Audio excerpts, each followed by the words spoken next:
நாம பிடிக்க வேண்டிய ஆள் அண்ணா அவங்ககிட்ட பேசிட்டு இருக்கான் பாரு. இந்த வாட்டி அவனை தப்பிக்கூட கூடாது. என்ன அது நம்ம முன்னாடி வந்து நின்று நம்மளையே குறு குறு குறு குறுன்னு பார்த்துக்கிட்டு இருக்கான். வாயை திறந்தும் பேச மாட்டேங்கிறான். பாவம், யார் வைத்த பிள்ளையோ பார்த்துட்டு போகட்டும். என்ன அது போலீஸ் நம்மளை பார்த்து வந்துகிட்டு இருக்கு. இவனையும் காணோம். உங்ககிட்ட ஒருத்தன் பேசிகிட்டு இருந்தாம்ல, அவனை ஒன்று தெரியுமா? யாருன்னே தெரியாதியா, வந்து நின்னா என்ன குறுகுறுன்னு பார்த்துட்டு எஸ்கேப் ஆகிட்டான்யா. பொய்யா சொல்லுத, அடுத்த முறை உன்னோட அவனை சேர்த்து பார்த்தேன்னு வச்சுக்க, உன்னையும் தூக்கி உள்ளே ஓட்டுருவான். அவன் யாருன்னே தெரியல, ஆனால் போலீஸு நம்மளை வான் பண்ணிட்டு போகிறாங்களே ஐயா. அடாடா, அவன் நம்ம கண்ணிலே படலை, போலீஸும் வரல. சொல்லி வாய மூடலை, பக்கத்தில் வந்துட்டான் ஐயா. நாம் எப்போ வெளியில் வருவோன்னு வெயிட் பண்ணிகிட்டே இருக்கான் போல இருக்கு ஐயா. ஆஹா, வந்துட்டாயா வந்துட்டாயா, பக்கத்துலேயே வந்துட்டாயா. என்னது மறுபடியும் பேச மாட்டேங்கிறான், குறு குறுன்னு நம்மளே பார்க்குறான். எப்பா நீ யார், உனக்கு என்ன வேணும்? என்னது எதுவுமே பேச மாட்டேங்கிறான், ஒருவேளை வாய் பேச முடியாதவனும். அங்கே பாரு, அன்னைக்கு தப்பிச்சு போனவன் மறுபடியும் அவங்ககிட்ட பேசிக்கிட்டு இருக்கான் பாருல, சீக்கிரமால. திரும்பவும் போலீஸ் வருது. இவனும் போயிட்டானே ஐயா. ஆஹா, அவனை பிடிக்கிறதுக்கு போலீஸ் நம்மளை ஃபாலோ பண்ணிக்கிட்டு இருக்குது ஐயா. அவனை தெரியவே தெரியான்னு சொல்லிட்டு 2வது வாட்டி மீட் பண்ணியிருக்க, என்ன காதில் பூ வச்சவன்னு நினச்சியா? அவங்ககிட்ட நீ என்ன பேசுன, அவன் உங்ககிட்ட என்ன சொன்னான்றத சொல்லலை. இப்போவும் குறுகுறுன்னு பார்த்துட்டு அவன் பாட்டுக்கு போயிட்டான், எதுவுமே பேசலையா. யாருக்கிட்ட கதை விடுற? 3வது வாட்டி இதே வதை நீ சொன்ன, உனத்துக்கு உள்ளே போட்டுருவேன். யாரா இருப்பான், எதுக்காக நம்ம முன்னாடி வந்து இப்படி நிற்கிறான்? ஒருவேளை நம்மளை பழி வாங்குறானோ? எதுக்காக பழி வாங்கணும்?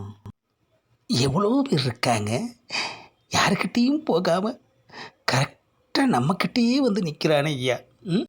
ஒருவேளை நாம் அவங்ககிட்ட எதுவும் பிரச்சனை பண்ணியிருப்போமா? இல்லை நம்ம குடும்பத்தில் யாராவது அவனுக்கு ஏதாவது பிரச்சனையை கொடுத்துருப்பாங்களா? ஏதோ ஒன்று இருக்குது, ஆனால் வாயை திறந்து பேச மாட்டேங்கிறான் ஐயா. போலீஸ் வேற நம்மளை சுற்றிக்கிட்டு தெரியுது. 3வது வாட்டி வந்தால் நாமளே அவனை போலீஸில் பிடிச்சி கொடுத்துட வேண்டியது தான். ஆமாம், ஆமாட, ஒரு 2-3 நாளாக அவனை ஆளை காணும், ஒரு வேளை போலீஸில் சிக்கியிருப்பானோ? ஆஹா, 3வது வாட்டியும் நம்மளையே பார்த்து வரான் ஐயா. என்னது கத்தையாக பணத்தை எடுக்கிறான். ஆஹா, பணத்தை நம்மக்கிட்ட கொடுத்துட்டு எஸ்கேப் ஆகிட்டான் ஐயா. யார் விட்டு போனோன்னு தெரியலையே. ஆஹா, போலீஸும் வந்துருச்சு. அவன் உங்ககிட்ட என்ன பேசினான்? ஆஹா, ஒரே ஒரு வார்த்தை தான் பேசிட்டு பட்டுன்னு எஸ்கேப் ஆகிட்டான். ஒருவேளை அதை சொன்னால் பிரச்சனையாகுமோ? கேட்குதும்ல, சொல்லு. எதுவுமே பேசலையா. பொய்யா சொல்ல, அவன் உங்கள்கிட்ட பேசினதை நாங்கள் தான் பார்த்தோமே. ஆஹா, இவங்களும் பார்த்துட்டாங்கள ஐயா. அப்போ நான் சொல்லிட வேண்டியது தான். ஆமாம், யார் எது கேட்டாலும் எதுவும் சொல்லக்கூடாதுன்னு சொல்லி பணத்தை கொடுத்துட்டு போயிட்டான் ஐயா. சொல்லாமல் இருக்கிறதுக்கு தான் லஞ்சம் கொடுத்துட்டு போயிருக்கான். என்ன அது லஞ்சமா? லஞ்சம் வாங்கிட்டு பொய்யா சொல்கிற? அவன் என்ன சொன்னான்னு நீ இப்போ சொல்லியே ஆகணும். ஆமாம், யார் எது கேட்டாலும் சொல்லக்கூடாதுன்னு சொல்லிட்டு தாயா போனான். நாங்கள் போலீஸ் கேட்குதோம், சொல்லு. என்ன சிறுபிள்ளைத்தனமாக இருக்குது, யார் எது கேட்டாலும் சொல்லக்கூடாதுன்னு சொல்லிட்டு போயிருக்கான். திரும்ப நான் போலீஸு சொல்லுன்னா நான் என்னத்தை சொல்கிறது? இவன் இப்படி சொன்னால் கேட்க மாட்டோம்ல. இவனுக்கு ஒன்று ஸ்டேஷனில் வச்சு நொக்குனாதான் இவன் சொல்லுவான். என்ன அது ஸ்டேஷனா? லஞ்சம் வாங்கினது ஒரு குத்தம், அவன் சொன்னதை சொல்லாதது ஒரு குத்தம், மொத்தம் 2 குத்தம். ஒன்று தூக்குங்களே ஸ்டேஷனுக்கு. ஆஹா, எங்கேருந்தோ வந்தான், அப்பப்போ நம்மளை குறுகுறுன்னு பார்த்து இப்போது குற்றவாளியாகவும் ஆக்கிட்டானே ஐயா. ஒத்த வார்த்தைனாலும் மொத்த பேரையும் குழப்புற மாதிரி பேசிட்டு போயிட்டானே ஐயா.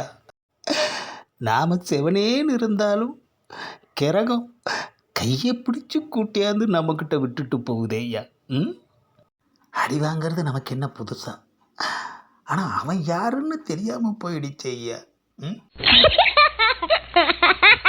இந்த பதிவை லைக் பண்ணுங்கள், ஷேர் பண்ணுங்கள், மறக்காமல் சப்ஸ்கிரைப் பண்ணுங்கள்.